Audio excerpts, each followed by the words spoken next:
c'est interdit. C'est le type de match interdit. Hein. Tu peux pas faire ça.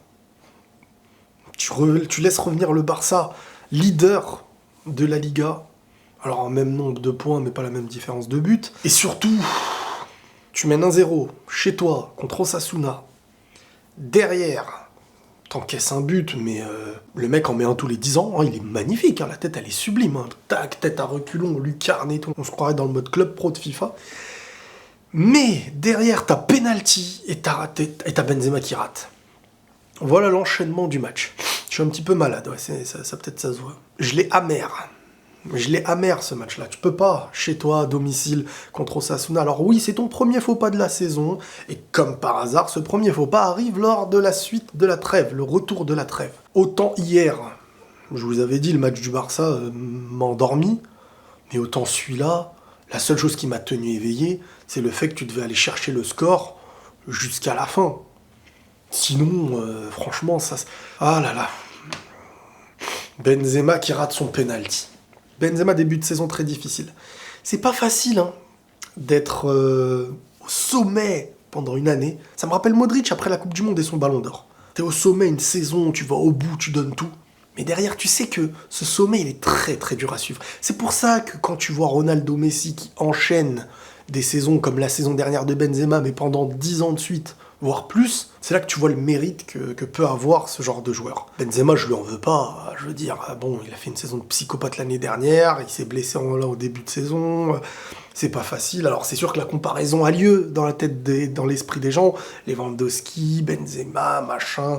Bah, Lewandowski fait clairement meilleur début de saison. Alors oui, Benzema a été blessé et tout, mais depuis le début de saison, si ce n'est le match de Supercoupe, je sentais quand même Benzema, même si sur le premier match il plante, mais je sentais quand même un Benzema, et je l'avais dit, hein, qui n'était pas à son niveau. Tu sens qu'il est un peu frustré sur le terrain, un peu nerveux. Il dégage pas la tranquillité qu'il dégageait l'année dernière pour l'instant en début de saison. Donc le collectif du Real était au niveau, vu qu'ils avaient fait que des victoires. On parle même pas de matchs sans défaite, on parle de matchs que de 10 matchs... que des victoires en fait. 10 matchs, 10 victoires c'était, si je me trompe pas. Maintenant, ce match-là, au retour de la trêve, vient un petit peu gâcher la fête, vient offrir au Barça l'opportunité de se retrouver en tête de la Liga. Jusqu'à quand est-ce qu'ils vont lâcher des points? On verra. Vinicius, buteur, sur un but très chanceux en soi, qui est valable, je pense. Un centre. Et le goal anticipe dans sa tête qu'un joueur allait peut-être couper. Donc sur ça, bah, le mec s'est fait avoir. Après, la trajectoire du ballon est très dure à prendre. Ça me rappelle Casillas, il s'était mangé le même, je crois, contre... je sais plus si c'était l'Atlético, mais c'était pas sur une balle enroulée, bref. En fait, le problème dans ce genre de match, tu sais même pas c'est quoi. Parce qu'en fait, ils ont pas d'occasion au Osasuna. Ils ont mis une tête qui vient de nulle part, pleine lucarne, elle est sublime. On va pas mentir, elle est sublime. Après, attention, je viens pas dire, oh, il mérite pas. Hein. Dans le foot, ça, on s'en fout. Hein. Ça, on s'en fout dans le foot, ça existe pas. Hein. Je mérite un truc. Oh, ils défendent, ça se fait pas. C'est énervant. Je peux le comprendre pour la grande équipe, d'avoir une équipe qui reste double, voire triple rideau défensif. Mais c'est le football d'une petite équipe qui sait qu'elle peut avoir son point face au Real et c'est bénéfique. Je le dis et je le répète à chaque fois, même quand parfois ça peut m'énerver. Mais je vous avoue que moi, des matchs nuls comme ça, limite, je préfère le perdre. Ouais, parce que ça me frustre. Ça me frustre à un point, les matchs nuls comme ça. Bon, il n'y avait pas Courtois, il n'y avait pas Modric. Là, tu perds 2 piliers. Là, on parle en piliers. Je veux dire, Modric au milieu, Courtois derrière, Benzema devant. Voilà. Vraiment les 3 piliers... qui, à chacune de leurs lignes, font clairement la diff. Je suis déçu. Je suis déçu de ce match-là. Je vais pas vous mentir, hein, la Ligue des Champions va arriver, j'espère que ils vont vite remonter le moral, et parce que là, ça y est, là, on repart sur un tour, pas loin d'être les petits frères en Liga, si le Barça continue sur sa lancée, et que le Real, on veut pas être les petits frères, hein, les gars. Alors ça va être enjoué. Cette Liga, le Real et le Barça vont se battre. Ça, c'est l'aspect positif. Je veux dire, c'est pas, tu restes premier du début à la fin, même quand tu fais des faux pas. Mais je veux dire, t'étais sur 10 victoires. Le mini faux pas, c'est le faux pas qui est en trop. Et c'est là où tu vois qu'un championnat comme la Liga est pour moi le deuxième meilleur championnat derrière la PL. Je vous avoue que je suis un petit peu inquiet, moi, pour Benzema. Vous savez, le début de saison, il a une importance dans la lancée de la saison que tu feras. Et moi, personnellement, ça me perturbe un petit peu.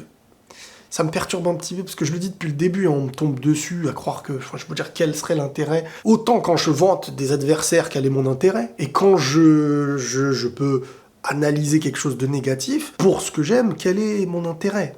Bah, je trouve que le début de saison de Benzema, et pas du Real Madrid, de Benzema, et c'est sûr, il nous a habitués à ça l'année dernière. Alors, attention, parfois, vous savez, le début... Je veux dire, si Benzema, dès les huitièmes de finale, commence à nous refaire un peu de ce qui était de l'année dernière, vous savez, psychologiquement, c'est dans la psychologie du joueur, du joueur qui, l'année dernière, et ça c'est dur à faire, hein, beaucoup d'équipes n'arrivent pas à faire ce que je vais dire, c'est-à-dire que l'année dernière, t'as Benzema qui joue des matchs où cette adrénaline du début à la fin, il faut aller chercher des choses incroyables, et là tu retombes sur, voilà, c'est comme si tu étais dans ton vaisseau spatial en haut, et là tu dois refaire les petits matchs de championnat, qui ceci, cela, et tout. L'enjeu ne te mène pas à peut-être... puiser en toi cette adrénaline et ces choses qui ne surviennent que quand il y a un enjeu de fou. On verra, parce qu'après Benzema avec l'équipe de France aussi a fait des bonnes choses, hein, dernièrement quand il était présent. Je me rappelle avec Nkunku et tout, Benzema, je sais plus si c'était contre la Croatie ou pas, il nous avait montré des belles performances. Donc Benzema est toujours là, à n'en pas douter. Mais au Real, son début de saison est un peu doux, à l'inverse de ce qu'on avait pu voir dernièrement. Et sur ce match-là, bah, un Benzema qui rate son péno fait que tu perds 2 points. Et ce péno, tu dois pas le rater, je veux dire. Mais ça aussi, c'est psychologique, hein. Moi, je le sens, en tout cas. Je le sens, Benzema, là. Lunin, qui n'est pas un mauvais gardien. Moi, je le trouve bon, hein. C'est juste que là, la tête qu'il met, honnêtement, faut aller la chercher, hein. Surtout que il va pour centrer, je crois, ou je sais plus quoi, l'autre tape sa tête en arrière, truc... Bon. Comment tu veux anticiper un truc comme ça? Sinon, Vinicius, hein, toujours le déstabilisateur. Je sais que certains vont retenir quand il perd des ballons. Moi, je préfère retenir que c'est lui qu'on cherche pour déstabiliser et qu'il déstabilise et qu'il est tout autre très décisif. Peut-être même qu'il fera cette année une saison avec plus de buts que Benzema. C'est possible. Après Benzema, s'il ne met pas énormément de buts en championnat, mais que le Real arrive à gérer les 3 points, ça me gêne pas. Si derrière, il arrive dans les très gros matchs à faire la différence, c'est ce qu'on va lui demander. Modric nous manque. Modric nous manque et ça va être très dur de le remplacer à l'avenir. Chouameni, très moyen sur ce match. Le problème, c'est que pour moi, tu mets pas Valverde titulaire alors que tu devrais le mettre. Ceballos, c'est bien, hein, c'est mignon. Mais je veux dire, faut arrêter le délire de remplacer Modric. Faut remplacer Modric par Ceballos en mode il va faire ce qu'il fait. Non. Ceballos, c'est un joueur hors commun. Modric est un joueur carte spéciale, si vous voyez ce que je veux dire. Donc voilà, faut comprendre que le milieu du Real, que Toni Kroos, que Chouameni et que Modric quand il est là et tout, ce sont des joueurs qui ont besoin à côté d'eux d'une intensité pour mettre en avant leur qualité. Valverde, c'est celui qui apporte au milieu, voire quand il est sur le côté, cette intensité qui fait vivre un milieu qui sait porter le ballon. Toni Kroos fait un bon match, malgré tout, mais il aurait été encore meilleur avec un Valverde titulaire. Ceballos, alors tu peux le mettre, je veux dire, c'est qu'Osasuna t'aurais pu gagner largement, normalement. Mais... t'as Valverde qui est en forme, etc. Fais-le jouer, faites la différence. Ou à la rigueur, fais jouer Hazard aussi, pourquoi pas. Camavinga, je sens qu'il n'est pas dans sa confiance qui fait que... Parce qu'il fait des petites choses et tout, mais tu sens qu'il a un petit peu peur. Il a un peu peur, je ressens un peu de la peur chez Camavinga. Pas de la peur, genre je suis une lopette, mais de la peur en mode j'ose beaucoup moins. Bref, c'était pas fluide.